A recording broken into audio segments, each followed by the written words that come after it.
Pan-African Media pour une Afrique souveraine et unie. Bonsoir l'Afrique et bonsoir le monde. Bienvenue mesdames et messieurs.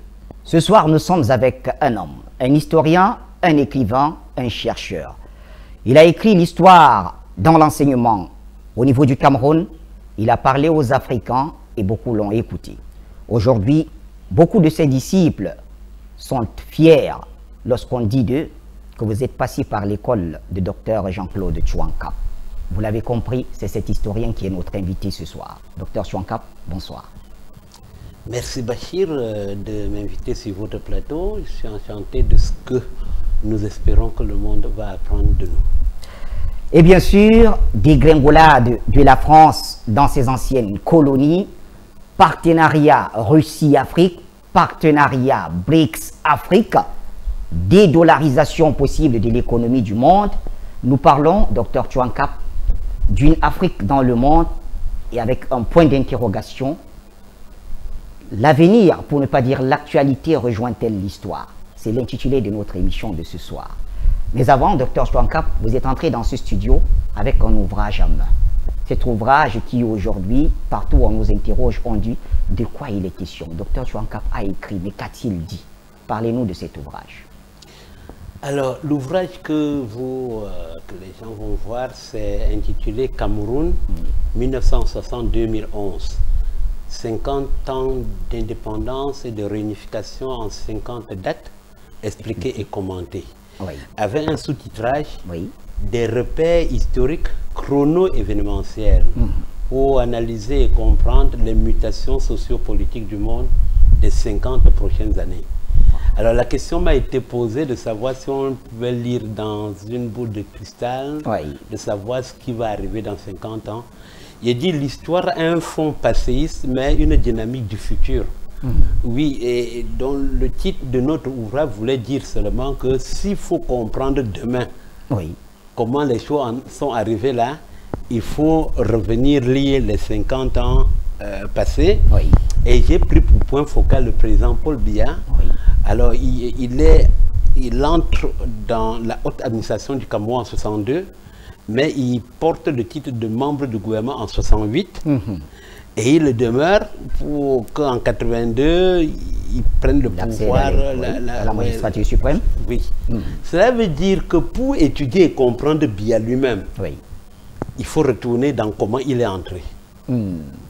Ça, c'est l'un des exemples. C'est clair. Il faut... Qu'est-ce qu'il a appris de son prédécesseur? Qu'est-ce qu'il a appris de l'environnement du politique où il a été? Qu'est-ce qu'il a appris à l'école? Donc nous le mettons dans ces faisceaux d'éléments d'analyse pour pouvoir interpréter les actions qu'il mène à l'heure. Si vous prenez le livre de Pierre Frambo-Ngayab, Oui. Cameroun qui gouverne, Oui. lors de la cérémonie de dédicace, qu'est-ce qu'il nous dit? Il avait écrit un livre, Cameroun qui gouverne, pour étudier la gouvernance de Ahidjo. Mais lorsque le livre était en stade d'édition, Ahidjo démissionne. Et il voit que immédiatement ça bascule son livre dans un passé et n'est pas destiné maintenant à la consommation du public. Oui. Il retire donc l'ouvrage et attend les 3 premiers mois de la gouvernance de Paul Biya et ajoute donc le sous-titrage de Ahidjo Abieya, l'héritage et l'enjeu. Donc, alors, lorsque vous prenez, lorsque je prends ces exemples-là, je voudrais dire que notre ouvrage s'inscrit dans la même dynamique. Très bien. Comment exploiter le passé pour pouvoir comprendre le futur. Vous m'avez dit qu'on va parler de l'Afrique. Tout à fait. Tout à l'heure, lorsqu'on va parler de ça, on va dire pour mieux comprendre ça. Si vous n'entrez pas dans les profondeurs de l'histoire, il vous serait difficile de comprendre les dynamiques aujourd'hui qui s'opèrent en Afrique. Donc, alors, je conclus donc sur ce petit point en disant que nous avons opté de faire comprendre l'histoire du Cameroun par les bouts facilement digestes. En fait, la particularité de notre livre, c'est qu'en exploitant dates et événements, imaginez qu'on vous fasse consommer un gros morceau de macabo comme ça risque même de déchirer vos mâchoires et autres. Mais lorsque vous morcelez ce morceau de macabo, la consommation est un peu plus facile. nous avons vu que depuis le temps, on fait une écriture assez pâteuse de l'histoire. Que ce soit l'histoire du Cameroun ou l'histoire de l'Afrique, elle est pâteuse. Mais quand vous les prenez par petite date, vous dites, aujourd'hui c'est le 12 septembre. Oui. Quand vous dites à quelqu'un 12 septembre 2023, il s'attend à ce que l'information continue. Oui. C'est-à-dire, il y a eu quoi? Le 12 septembre. Voilà, il y a eu quoi? Eh bien, ce 12 septembre voilà, donc c'est ça notre livre. Oui. Notre livre, nous avons fait une sélection de 50 dates qui sont en fait ce que nous appelons en histoire les dates majeures. Il y a maintenant les dates et les événements périphériques qui viennent faire comprendre davantage mieux les dates majeures. D'ici la fin de l'émission, on trouvera, vous nous direz comment se procurer cet ouvrage. Voilà, donc, Docteur Chouankap, entrons donc dans l'histoire pour comprendre ce qui se passe aujourd'hui avec l'Afrique. Alors, je dis Mali, Burkina Faso, Guinée, c'est-à-dire Guinée-Conakry, Niger, Gabon, je mets cela entre guillemets, ces pays ont quelque chose en commun, au moins deux. La première des choses est très perceptible, c'est qu'il y a eu des changements de régime.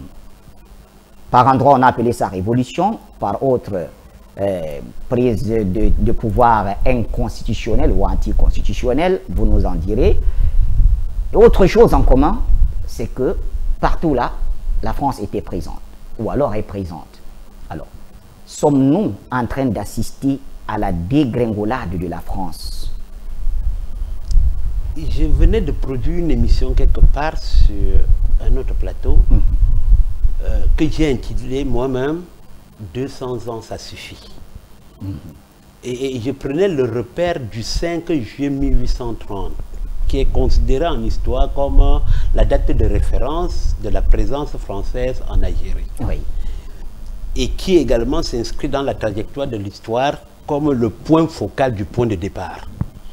Et alors maintenant, en prolongeant dans notre esprit qu'on est en 2023 et que les 7 ans de décalage de 2030 ne sont plus très épaisses pour qu'on ait des mutations de revers, on prolonge à 200 ans. Oui.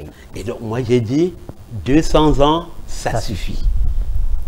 Ça suffit est également le concept d'une rupture. Ce n'est pas un décret que je signe, ce n'est pas le fait de l'histoire que nous faisons le constat que la France est entrée par un prétexte.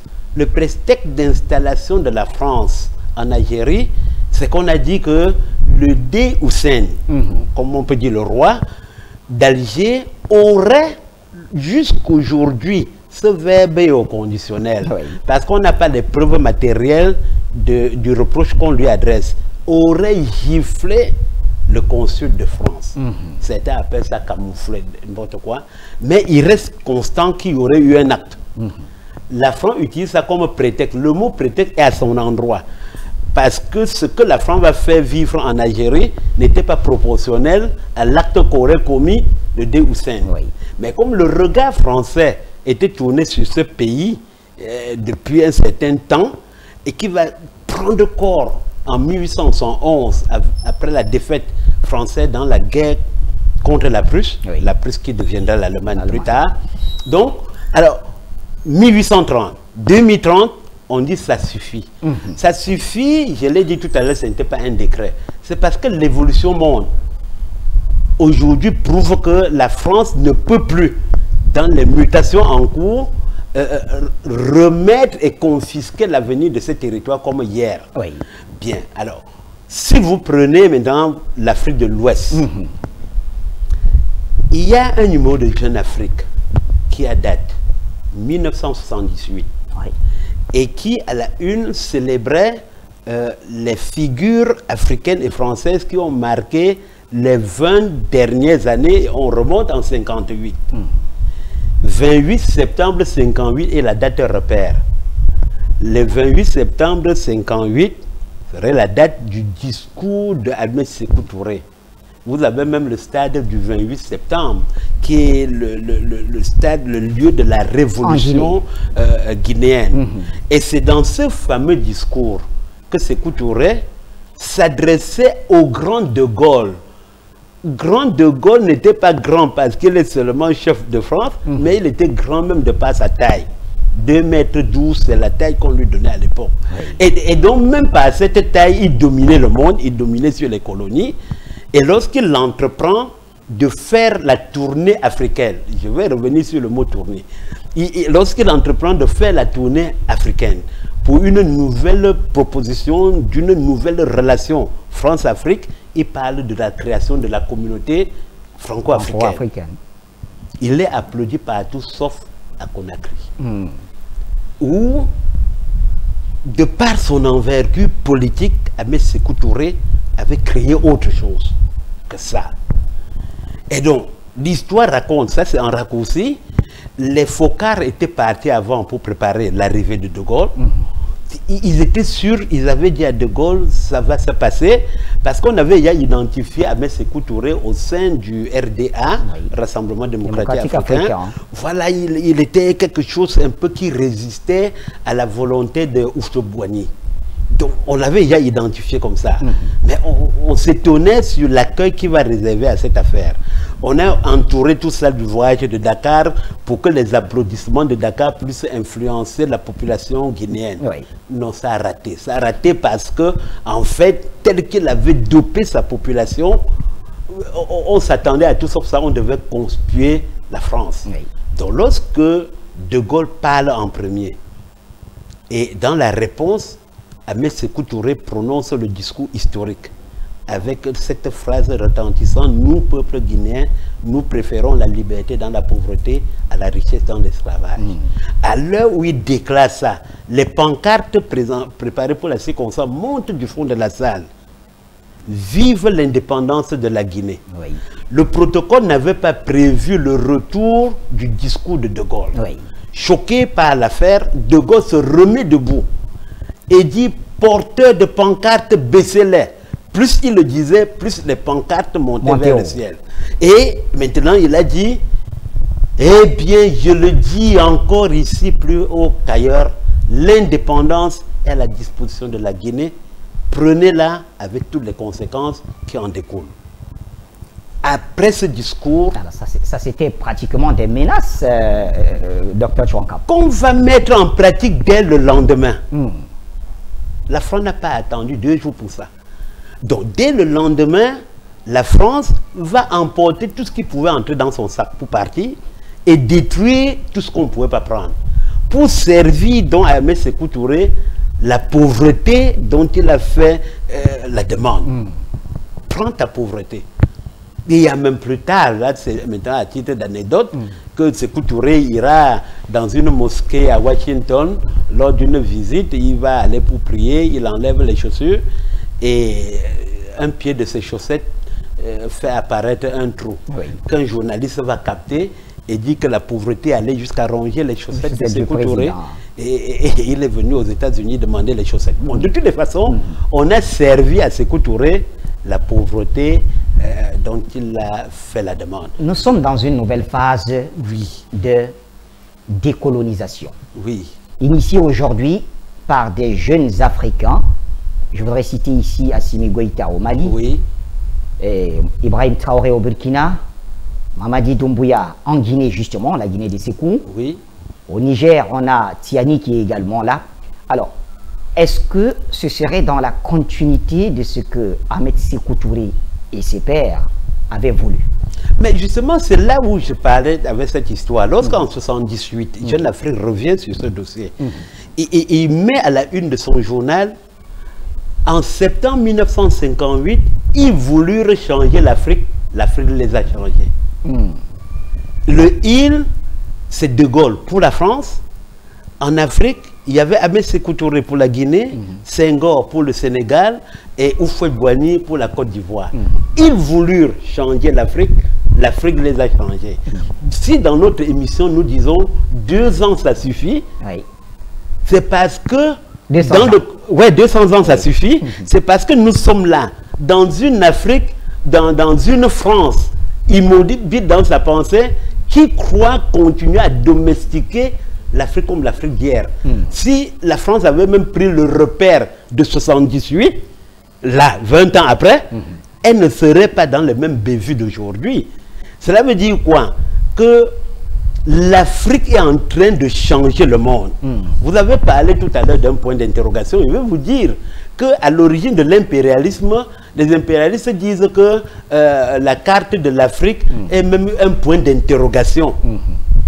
L'Afrique interroge le monde et par générosité, l'Europe vient répondre aux préoccupations de l'Afrique. Aujourd'hui, c'est l'Afrique là qui doit donner les leçons au monde. Pourquoi? Parce que nous n'avons que très peu d'éléments. Ouais, l'Afrique de l'Ouest reste encore dans sa mouvance de dynamique moteur-porteur. Ça, c'est la tragique de l'histoire. Pourquoi? Parce que dans la chevauchée française, dans la conquête de l'Afrique, c'est tout en Afrique occidentale que ça a commencé. Ce qu'on appelle la liaison transafricaine. Il y a un couloir qui est parti du Sénégal dans l'idée de relier le Sénégal à Djibouti, donc ce qui crée l'Afrique soudanaise. Soudanaise veut dire noir. Le couloir avec comme point focal de l'époque Bamako, qui est l'actuelle capitale du Mali. L'autre couloir va partir du golfe de Guinée, du Cameroun, et l'autre de l'Algérie, et va se retrouver au Tchad, et continuer en ligne droite jusqu'à Djibouti. Djibouti, pourquoi? Parce que on est au tournant du 19e siècle, où, avec le percement du canal de Suez, l'europécentrisme du monde va connaître un bouleversement. Et les lignes maritimes ne vont plus contourner l'Afrique, mais passer par la Méditerranée, parce que le canal rend maintenant l'Orient proche. C'est même à l'époque qu'on a les concepts de, de Proche-Orient, de Moyen-Orient, d'Extrême-Orient. Ça passe avec le canal de Suez. Alors, je voudrais pas vous retirer la parole. Nous sommes toujours sur le premier axe, puisqu'on en a deux autres à aborder. Docteur Chouankap, est-ce que pour ressortir de cet axe, on peut dire, et là j'entre dans nos confidences, on échangeait tout à l'heure en off, est-ce que les trois derniers dirigeants de la République française ont scellé le sort de la dégringolade française, Sarkozy, Hollande et aujourd'hui Emmanuel Macron? Est-ce qu'ils auraient péché par le fait de n'avoir pas révisé ou retravaillé leur logiciel de domination sur le continent africain? Sarkozy en premier. Si nous prenons Sarkozy dans un discours à l'université Cheikh Anta Diop de Dakar, ce fut le premier péché.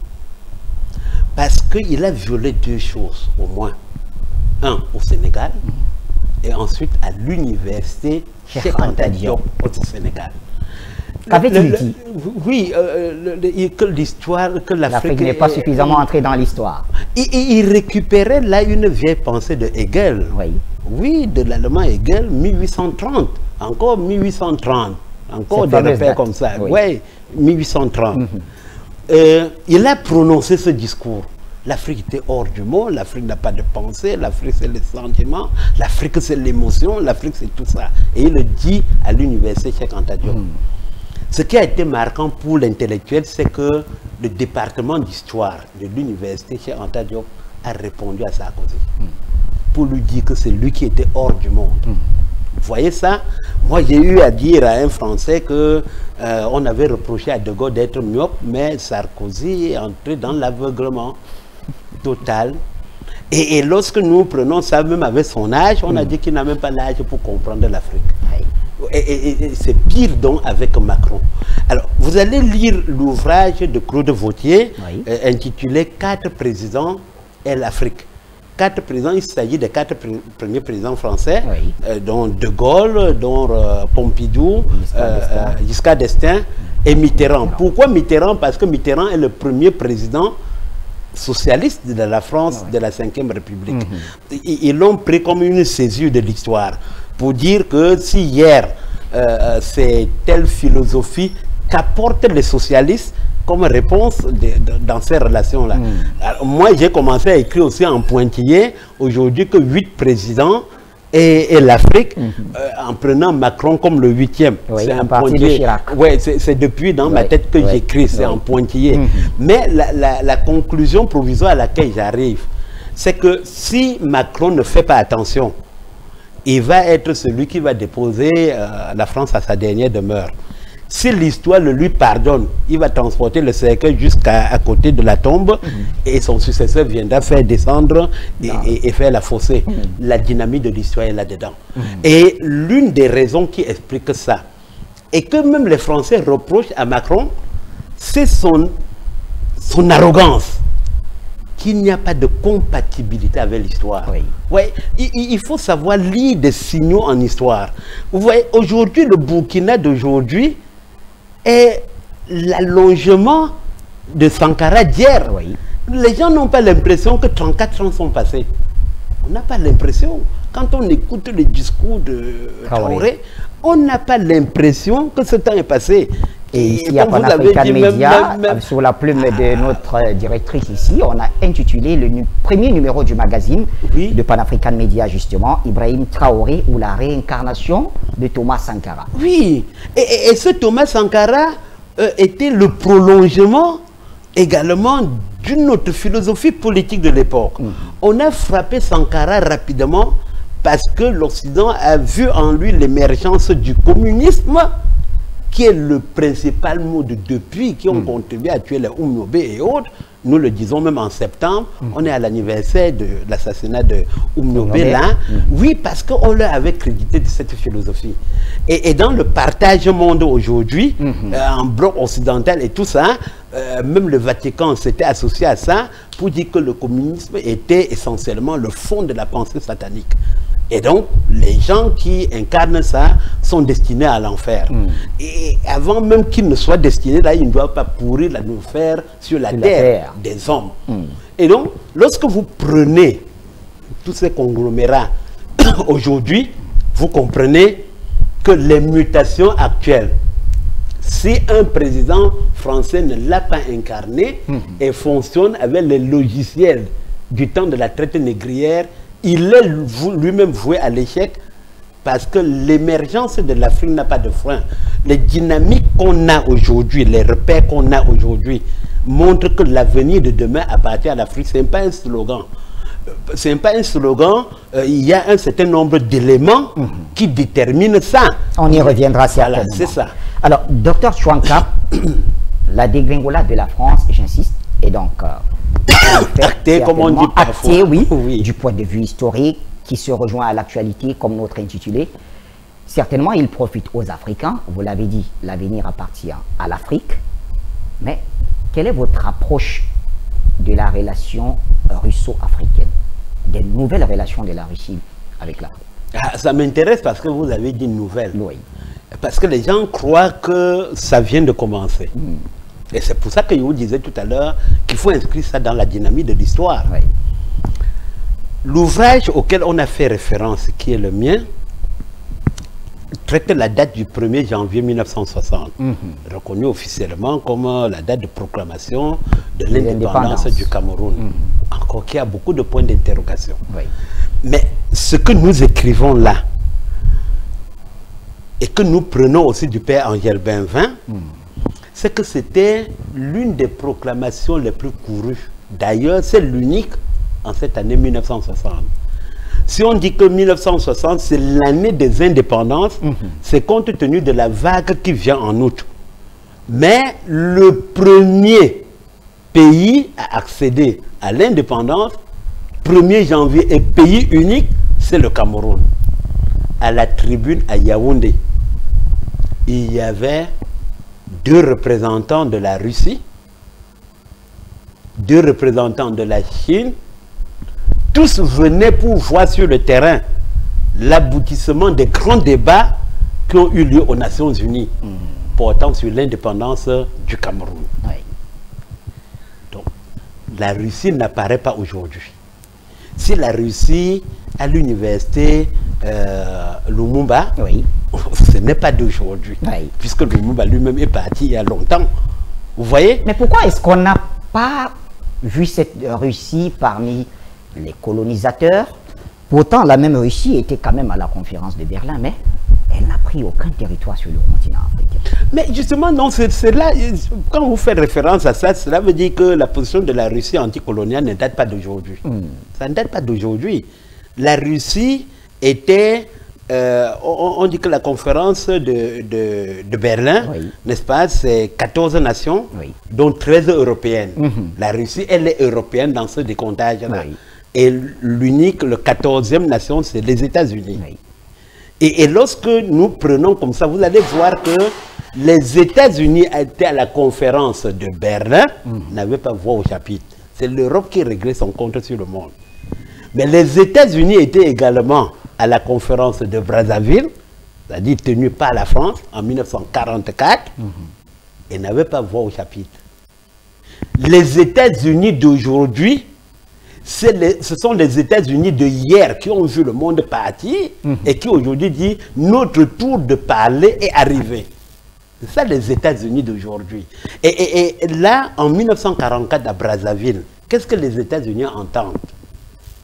Les États-Unis entendent de la bouche des plénipotentiaires français qui s'inquiétaient de la mouvance qui devait arriver à l'indépendance en 1960. Quelqu'un l'a dit, si la France ne fait pas attention, elle pourra demain quitter l'Afrique sur la pointe des pieds. Alors, il faut donc faire attention pour garder l'Afrique dans le giron français au moins jusqu'en l'an 2000. C'est prononcé par la France. L'an 2000. À partir de 1944, l'an 2000 pour eux ne devait même jamais arriver. Oui. Donc l'an 2000 était très loin. On interprète diplomatiquement et stratégiquement le voyage de Bill Clinton en Afrique en 1998, Oui. comme un voyage pour dire à la France, 2000 dont toi-même tu as parlé arrive. Oui. Comme l'horizon. Oui. Oui. Arrange donc tes affaires et tu pars. Parce qu'à partir de 2000, c'est nous. C'est nous. Bon, alors ce n'est pas lundi et mardi. Cela veut dire que si vous occupez les lieux, et qu'on vous dit de partir, il y a le temps d'arranger les affaires. Alors, donc, les États-Unis sont en train de dire à la France que, bon, arrange tes affaires, tu quittes. Nous, on ne veut pas qu'il y ait brutalité. On est toujours amis. Oui. Donc, arrange seulement tes affaires, tu quittes. Mais la matérialisation diplomatique de ça, c'est l'ambassade construite à Abidjan et l'autre au Cameroun, Oui. qu'on a appelé les ambassades de la nouvelle génération. Oui. En fait, les États-Unis ont bâti ces ambassades pour indiquer le rôle qu'ils entendent jouer dans le monde de demain, même pas dans le monde du passé. Et vous avez entendu un discours de Sarkozy, pas de Sarkozy, de Macron, Oui. qui tente de dire tel cercle a appartenu à Appartenu à tel cercle a exactement. fait comme On l'a ça, suivi. voilà, etc. Et ce qui m'a étonné, c'est qu'ayant fait cette lecture du monde, ils sont restés dans le logiciel dont vous avez parlé, ils n'ont pas tenu compte que l'autre partie du monde bouge. Les crises arrivent comme ça. La crise économique de 1929, on l'a appelée crise de surproduction ou de sous-consommation, Oui. selon le bord où on se trouvait, parce que le producteur qui avait produit pour vendre ne s'était pas rendu compte que la fin de la guerre avait permis aux autres de produire aussi. Oui. Il a continué à produire et les autres produisants ont réduit leur consommation. Ça a créé un choc. Oui. Et voilà. Donc, quand on prend comme ça, on se demande donc si Macron, sachant ça, n'a pas prévu que l'Afrique s'émancipait aussi. Et que cette Afrique devrait se rapprocher de la Russie. Tout ou Alors, tard. aujourd'hui. Pourquoi maintenant, là, je vais donner juste une petite explication. Oui. Si hier, la Russie a fait des observations, moi j'ai même des jeunes Afrique chez moi, où on montre Brezhnev, hein, et Carter, donc des choses comme ça qui s'affrontent. Oui. L'illustration des guerres froides en Afrique avec l'Éthiopie, Mengistu Ali Mariam, qui est le cas le plus connu. Oui. En Afrique centrale, l'intérêt de l'Afrique centrale, ça part de la conférence de Berlin. La conférence de Berlin qui indiquait que qui met la main sur le Cameroun, Oui. qui met la main sur le Congo, à l'Afrique. Ça a été démontré. Et même quand on prend en considération les cartes allemandes du Cameroun, à l'époque, on voyait déjà cette vision-là. Oui. Et donc, la Russie est restée là, mais très peu offensive. La preuve, c'est même où je sors, Oui. où les Américains sont venus chasser les Russes, là-bas qui développaient l'agriculture à Alors l'université. pourquoi aujourd'hui là-bas. ces Russes s'affirment sur le continent? Ils avancent à visage découvert. En RCA, ils ont pris positions ont aidé, que ce soit sur le plan du matériel militaire, mais aussi en sacrifiant leurs hommes pour aider la RCA, par exemple, à nettoyer en 2 semaines, quand même, à reconquérir plus de 98% du territoire. Aujourd'hui, c'est le cas au Mali, où des Russes sont présents, du point de vue militaire, entre autres. Alors pourquoi la Russie, aujourd'hui, s'affirme sur le continent africain? J'ai 2 éléments pour répondre. Sur le plan humain, Oui. si l'Occident se réveille demain matin et apprend que Poutine est mort, ils vont le célébrer de la même manière qu'on avait appris la mort de Staline. La presse occidentale, Le Monde, avait écrit 5 mars 1953, la mort de Dieu le Père. C'est la une du journal Le Monde diplomatique. Et même l'Occident a attendu un peu pour s'interroger, est-ce qu'un Staline peut mourir? Tellement il avait traumatisé le monde. Traumatisé, c'est un mot occidental, ça. C'est-à-dire qu'il avait marqué la présence de la Russie. La conférence de Yalta est décidée à Crimée parce que, ayant dérouté la puissante armée allemande, n'est-ce pas, Staline a dit, c'est de moi que vient la paix du monde. Donc c'est chez moi que cette affaire de la paix doit être réglée. Et obliger le président américain, l'un des rares cas de l'histoire, à ce que malgré sa polio, on aménage un avion spécial pour transporter le président américain à Crimée pour écouter la dictée de Staline sur la paix dans le monde. Et c'est même parce que les Américains ont dit, ça ne peut pas se passer comme ça, qu'on parle de bipolarisation du monde au cours de la conférence de Yalta en Crimée. On rentre maintenant avec la décision, il ne faut pas laisser cette Russie prospérer. C'est là l'une des origines de l'utilisation de la bombe atomique sur Hiroshima en Asie pour terrifier le monde. Et dire la puissance est encore de notre côté. La bombe atomique était en pointillé entre 1942 et 1943. La décision de l'utiliser, c'est après la conférence de Yalta. Lorsque ça éclate, même la Russie se retient. Et dit, avec cette arme-là, c'était dangereux. C'est même depuis cette époque que la possession de l'arme nucléaire devient le point de repère des puissances militaires. Or, sur ce plan maintenant, la Russie dicte sa loi au monde. Sur ce plan-là, la Russie dicte sa loi. Maintenant, j'ai pris ça de manière globale. Maintenant, si vous arrivez sur l'individu Poutine et vous demandez qui est Poutine, la réponse à la question détermine maintenant les enjeux. Poutine, pour avoir été un membre influent pendant 15 ans de KGB à le renseignement monde, Poutine a travaillé à Berlin, c'est-à-dire dans l'aile occidentale de l'Allemagne, même s'il était en Allemagne de l'Est. Non, suivez bien. C'est-à-dire que même s'il est en Allemagne de l'Est, mais il est dans un Berlin qui est européen. Alors, il faut bien rappeler à nos jeunes téléspectateurs qu'effectivement, il y avait un Berlin Est et Berlin Ouest. Bien sûr, l'Est contrôlé par l'URSS. Voilà. Et puis l'Ouest par le bloc occidental. Mais il est là en position très stratégique. D'accord. Ça a permis à Poutine de voir le monde bouger dans sa mutation de l'époque qui influence encore les diplomaties du monde d'aujourd'hui. Et a compris que le débat entre guillemets stérile aux Nations Unies, sans offensive sur le terrain, ça n'a pas d'impact. Il faut l'offensive sur le terrain. C'est avec ça que les États-Unis, au sortir de la Deuxième Guerre mondiale, créent ce qu'on a appelé le plan Marshall sur le problème économique. Et il faut savoir que l'origine du plan Marshall est russe. Attention donc. C'est là la diplomatie. Et là, je vais vous le raconter en 1 seconde seulement. Marshall, Georges Catelet Marshall est général militaire, posté comme ambassadeur en Russie, à Moscou. Ensuite, il est muté en Chine, parce que les Américains veulent partir de lui pour connaître les stratégies de ce bloc qui constitue leur adversaire. Il part en Chine. Et c'est à ce moment-là qu'il y a la collusion entre la Russie et la Chine. Il est rappelé dans l'administration américaine à Washington pour donc donner le résultat de ce qu'il a vu. Avertissement. Les deux pays communistes ont décidé de faire chemin ensemble.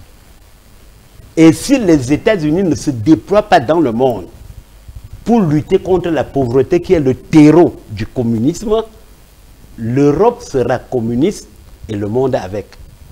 C'est là le fond du discours qu'il prononce donc le 5 juin 1947 à l'université de Harvard. Et qui, dans sa transformation maintenant en données pratiques, va donc créer le courant de mobilisation des fonds pour financer l'Europe qui sort de la guerre. On est donc en 1947, c'est-à-dire 2 ans après la proclamation officielle de la fin de la guerre. Le discours va être positivement interprété. Les Américains vont donc mobiliser des fonds pour financer l'Europe détruite par la Deuxième Guerre mondiale afin de faire parade à l'évolution du communisme porté par la Russie et la Chine. C'est cette Russie-là qui commence comme ça à faire une pénétration dans le monde. Ça va donner naissance au plan Marshall dont on entend parler. Donc, plan Marshall, c'est Georges Catherine Marshall, général militaire. Parce que les gens qui s'amusent à dire que militaire et la politique font quoi là? Ils n'ont pas de retournement historique. Voilà, ils ne font pas chemin ensemble. Ils ne font pas chemin. En tout cas, ils n'ont pas ça. L'histoire vous donne raison, docteur Chouanta. Voilà. Alors, un dernier axe avant de refermer cette édition. Alors, on a parlé d'une France en dégringolade, on a parlé de la percée russe sur le continent africain, mais de manière un peu plus globale, pour ne pas dire multilatérale, on prône justement un monde multipolaire.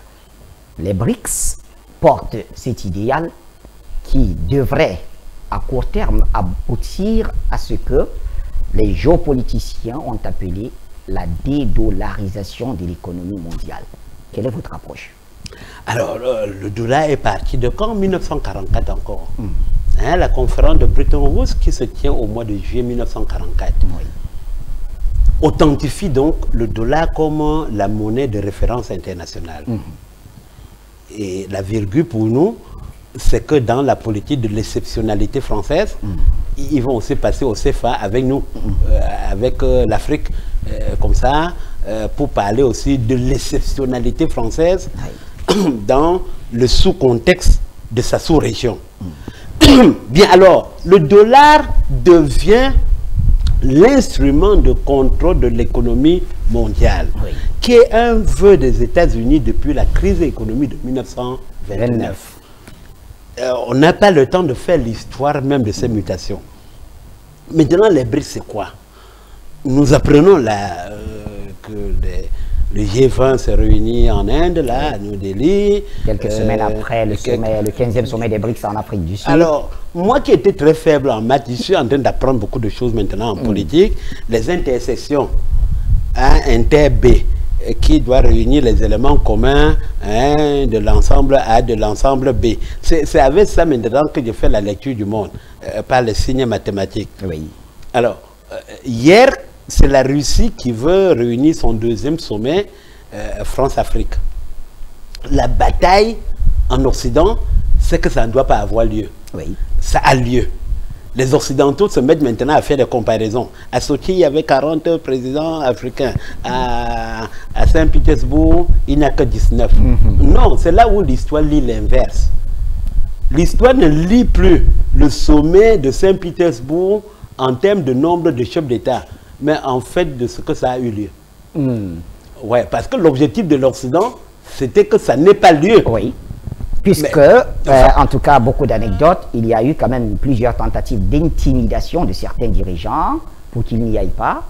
Certains volants ont été même obligés de dérouter par l'Asie pour arriver à Saint-Pétersbourg. Non, ce n'est pas seulement le premier cas. Quand on a identifié Kadhafi comme la rallonge communiste en Afrique, il y avait un sommet de l'OUA qui devait se tenir en Libye.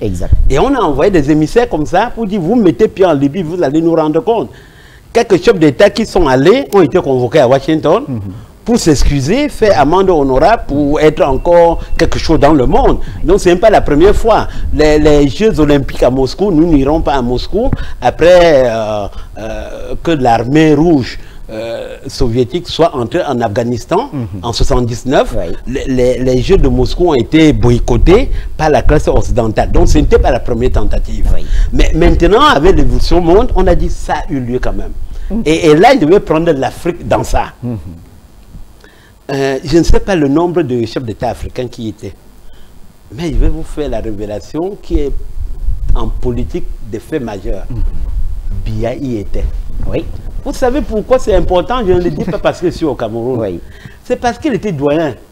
Et donc, même la Russie l'utilise comme instrument de la politique pour dire si le vieux sage comme ça fait encore ce voyage, c'est qu'il comprend ce qui est dedans.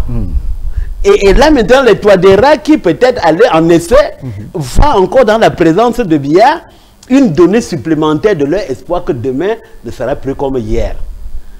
Sur le plan symbolique, Biya sort de Paris. Exactement. C'est-à-dire Paris qui est le moteur du boycott. Mais Biya sort de là pour aller à Saint-Pétersbourg. Je ne peux pas entrer dans son agenda. Mais symboliquement, c'est très puissant. Le message est fort. Que quelqu'un à 90 ans, qui ne gère plus suffisamment même son intérieur, se mette dans l'avion pour aller. Saint-Pétersbourg est la ville de naissance de Poutine. C'est aussi très important. Alors? Je fais la bifurcation, oui, pour vous dire que quand l'UPC est en crise, au sorti du congrès de Tchan de 1950, Houphouët-Boigny a créé la distorsion dans les rangs du nom de l'UPC, ça crée des débats. Oumiobe dit, allons au village chez moi, chercher les ressources nécessaires pour voir. C'est là le deuxième congrès à Ezeka. Parce qu'on dit, le terrain est familier aussi.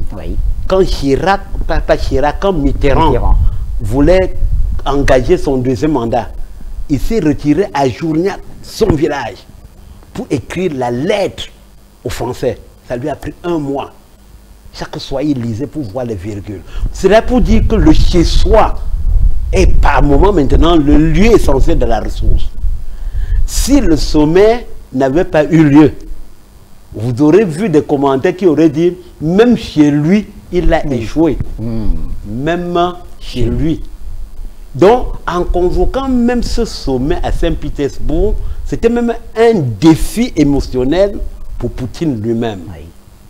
Et ça a eu lieu. Ça a eu lieu.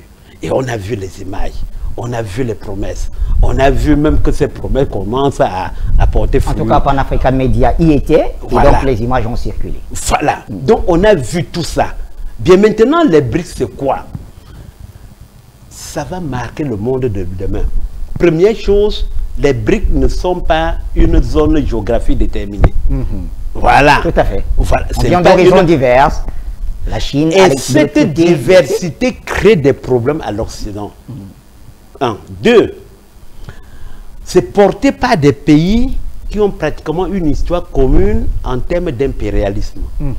Si vous prenez l'Amérique latine avec le Brésil, le Brésil religieux est le pays le plus catholique du monde.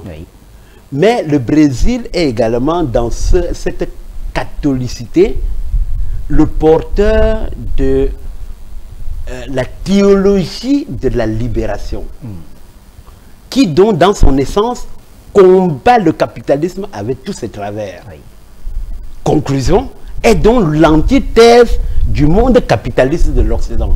C'est le Brésil. Si donc ce Brésil se retrouve avec une Russie qui a les mêmes préoccupations de l'autre côté, et qu'on dise seulement qu'à partir, chacun à partir de son point de référence géographique attaque l'Occident, vous voyez donc comment ça fait.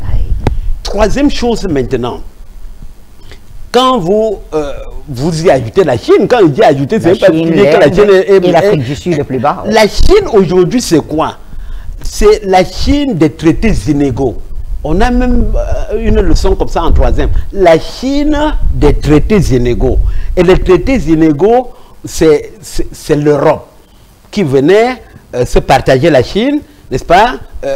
La Chine a été partagée comme Berlin, là, ce sont des transpositions de l'histoire. Alors, on dit la Chine des traités inégaux. On disait, par ce traité, la Chine, en accord avec l'Occident, il n'y avait aucun Chinois dans la salle. Aucun.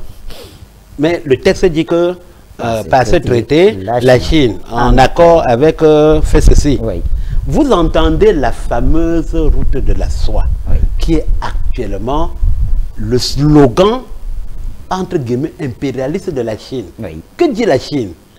Hier, la route de la soie, c'était l'Europe-Chine, pour venir exploiter les richesses de la Chine et rentrer. La Chine a dit, j'applique sur vous ce que vous avez fait sur moi. Désormais, la route de la soie part maintenant de la Chine vers l'Europe. C'est une boucle. Oui. Une Et boucle donc, qui se oui, retrouve, oui. Parce que le schéma a été retravaillé avec un grand passage vers le continent africain. Mais justement, Oui, donc, oui. quand vous écoutez donc ce que je démontre là, Oui. cela veut dire seulement que les pôles de pulsion du monde sont en train de se déplacer. Et confirme maintenant que l'Asie, fixée sur la Russie et la Chine, plus l'Afrique du Sud, dans sa pointe sud, d'où sont partis les mouvements générateurs de l'indépendance de l'Afrique d'aujourd'hui. On avait dit qu'un grand vent souffle en Afrique du Sud. Si on ne fait pas attention, ça prendra le monde. Chronologiquement, on a vu ça prendre. Quand maintenant ça part trouver le Brésil de l'autre côté, on voit donc que le centre de gravité du monde est en train donc de se déplacer des pôles traditionnels vers ces zones. Il y a un livre d'un certain Emmanuel Todd, c'est un Français, La fin de l'Empire. Il a écrit ça pour parler de la fin de l'Empire américain. Et moi, je suis en train de dire que si je le rencontre, je l'ai vu sur les plateaux de télévision, je lui dis qu'il faut qu'il change seulement certains concepts pour comprendre que c'est la fin de la France qu'il l'annonçait, mais s'est réfugié derrière le mot américain. Mais également, la dédollarisation du monde et d'autres périphéries montrent que les États-Unis également sont en essoufflement. Quelles que soient vos percées, vous voyez, quand il y a des zones de faiblesse, on les retrouve. On les retrouve. Et donc, aujourd'hui, les BRICS sont en train de refaire l'autre dictée au monde. D'où la convocation des G20 à New Delhi. Et maintenant, on ne cherche plus qui on va recruter. C'est eux qui décident que l'Union africaine est membre. De facto, en tout cas. De facto, oui. Ils ne demandent plus que lever les doigts dans la salle, ceux qui sont en faveur de l'adhésion. On vous l'impose. Pourtant, hier, on prenait ça comme une faveur. Il y avait des critères de sélection. Alors, docteur Jouankap, comment vous expliquez justement cette ruée vers les BRICS, puisque vous parlez d'adhésion? Et lors du dernier sommet en Afrique du Sud, nous y étions, il y a eu l'accord pour que 6 pays, 6 nouveaux membres y adhèrent, en l'occurrence l'Argentine, l'Arabie Saoudite, les Émirats Arabes Unis, l'Éthiopie, l'Égypte et l'Iran. Alors, comment vous comprenez ce choix, mais surtout cette ruée vers les BRICS? Il y a plus d'une trentaine de demandes, je voudrais préciser cela. Oui. J'ai des images qui sont dans la périphérie de ces petites choses-là. L'Arabie Saoudite va abriter l'un des combats de boxe majeurs de l'histoire du XXe siècle. On est au XXIe. Ngannou, Francis, et le Britannique, c'est en Arabie Saoudite. D'accord? On les voit également dans le monde en train d'acheter des clubs de football, de recruter des meilleurs, de ceci, cela. Je prends cette image pour parler de sport et politique. Pour dire quoi? Que des pays aujourd'hui qu'on ne voyait pas émergents dans le monde, avec leurs finances, sont en train de créer des bouleversements. Vous comprenez ça? Alors, quand l'Arabie Saoudite demande son adhésion, vous allez voir que le point commun de tout cela, c'est des pays qui étaient victimes de l'Occident, mais n'avaient pas de voix pour parler. Aujourd'hui, cette voix est là, et on crine et on tonne sur le monde. Si vous prenez les potentialités économiques de tous ces pays, moi, dans mon premier mémoire de l'école normale, j'ai fait le recensement de toutes les possessions françaises dans le monde. Et en faisant l'addition du total, ça nous faisait 22 millions de kilomètres carrés, soit à peu près la superficie de l'Afrique. Bon, chaque fois qu'un morceau de ce territoire tombe, c'est une dégringolade. Parce que quand vous avez parlé de dégringolade de la France, Oui. c'est pas seulement vis-à-vis de l'Afrique. La tonalité est importante en Afrique parce que sur les 22 millions, presque 8 millions sont en Afrique. Voilà, et quand on fait tout ce total-là, on voit donc que chaque fois qu'une parcelle tombe, mais la vitesse de tomber s'accélère en Afrique. Oui. Voilà, maintenant là. Et tout de suite, on n'attend plus les commandes. On voit qui remplace le trou, parce qu'on dit que même la diplomatie, comme la nature, a horreur du vide. Aujourd'hui, la Russie est en train de créer un vide qui existait dans l'esprit de ceux qui avaient perdu espoir par rapport à l'Occident. Parce qu'en fait, l'allégeance à l'Occident n'était pas liée à la prospérité qu'on y obtenait, mais officiellement de l'histoire. Et comme Houphouët-Boigny l'a dit en 1963, lors de la création de l'OUA, nous sommes venus ici consolider notre indépendance et non fondre dans le creuset, ouais, parce que Nkrumah tenait le discours de l'Afrique unie, un seul gouvernement et tout ça, oui. et on avait envoyé les Houphouët-Boigny justement dire que c'est dans les entités particulières. Voilà. Or, le BRICS vient maintenant avec une recomposition monde qui fait que Commonwealth hier bascule, oui. L'OTAN hier bascule, de nouveaux pôles d'émergence montent, la Russie a l'affirmation militaire de sa politique, l'affirmation économique, le blé que produit l'Union soviétique aujourd'hui ne date pas d'aujourd'hui. C'est dans le souci de mettre la main sur le blé ukrainien que l'Allemagne a violé le pacte de paix germano-soviétique de 1939 et entré en Deuxième Guerre mondiale. Le blé. Le blé, nous le retrouvons même dans les chansons missionnaires. Hein? Le blé. Donc le blé est un aliment traditionnel. C'est la pénurie du blé en Russie qui a créé la révolution d'octobre 1917. Vous comprenez donc que même pour s'engager dans la construction, dans la culture du blé, on répondait à un problème politique. Et donc aujourd'hui, ça devient un instrument de la diplomatie mondiale qui contrôle votre tube digestif, contrôle votre cerveau. Et donc, à partir de ce moment, les BRICS ont tout pour faire basculer le monde. La Chine est producteur agricole. La Russie est producteur agricole. Les autres en ont besoin. Le Brésil également producteur agricole. Oui. Et puis, ils capitalisent aussi les producteurs pétroliers, l'Arabie Saoudite, les Émirats Arabes Unis, etc. Je peux vous parler du gaz soviétique pendant 2 jours sans m'arrêter. Certainement. On aura nos 2 jours pour en parler, docteur Chouanka. Donc, lorsqu'on a tout ce patrimoine, vraiment, les BRICS ne peuvent que poser des problèmes à l'Occident. Très bien. Docteur Chouanka, alors on aimerait bien poursuivre, parler et parler encore, puisque nos téléspectateurs en redemandent, ça c'est sûr, on y reviendra, puisque ceci n'est qu'un premier de plusieurs actes. J'ai reçu tout de suite un message d'un téléspectateur, Peter Brown, pour ne pas les citer, qui demandait comment est-ce qu'on se procure l'ouvrage du docteur Chouanka.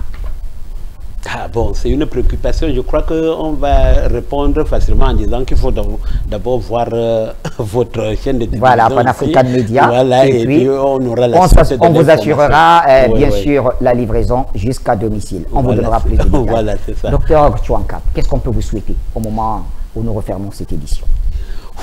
Bien, nous sommes aussi en train de, comme vos BRICS et autres, de ressusciter des anciennes relations qui ont fait date, qui ont produit des souvenirs. Et personnellement, on demande à Dieu de nous donner un peu de santé. Vous savez, quand on atteint la retraite, là, on gère les bonus. Donc, chaque jour que Dieu donne, on appelle ça bonus. Bon, alors, si nous en donne, on viendra également servir ça sur le plateau. De Pan-African Media. Voilà, pour livrer à ceux qui nous écoutent le peu que le Seigneur nous a donné. Et on pense, bon, si cela est intéressant, c'est bon.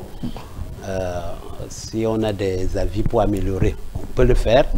Mais dans le temps qui va venir, à la fois vous et moi, nous allons peut-être travailler à la redéfinition de certaines problématiques monde. Oui, parce que les mutations elles sont longues aussi en histoire. Elles sont longues. Certaines affaires de BRICS aujourd'hui n'auront pas leur conclusion dans 50 ans. Exactement. Mais comme nous l'avons dit, même pour le titre de notre ouvrage, pour comprendre ces 50 ans, il faut remonter à aujourd'hui. Et c'est pour ça que nous devons les archiver et les actualiser en permanence. Merci infiniment, Dr Chouankap. Merci à vous, téléspectateurs de Pan-African Media, de nous avoir suivis et de rester très fidèles à nos programmes. Bonne suite des programmes sur nos antennes.